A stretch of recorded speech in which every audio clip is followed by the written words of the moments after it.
आपण आपले व्याप सांभाळत राहतो आणि ते सांभाळता सांभाळता स्वतःकडे लक्ष द्यायला वेळच मिळत नाही आपल्याला.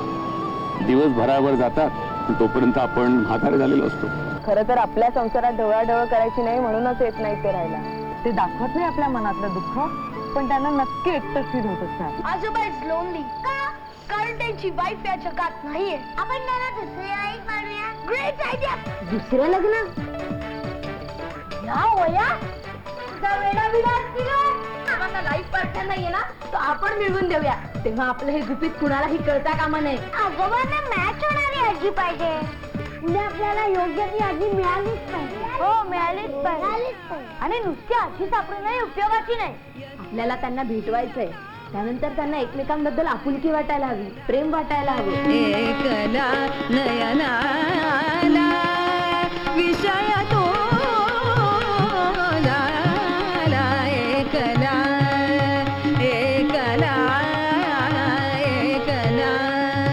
आपण प्रेम दिलं ना की आपल्यालाही प्रेमच मिळतं. तुमचे आजोबा म्हणजे ना ग्रेट माणूस, अगदी चार्मिंग व्यक्तिमत्व.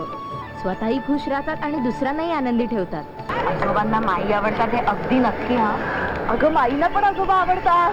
त्यांची डायरी वाचली ना. दिनकरराव माई दोघं एकत्र हे व्हायला हवं रे.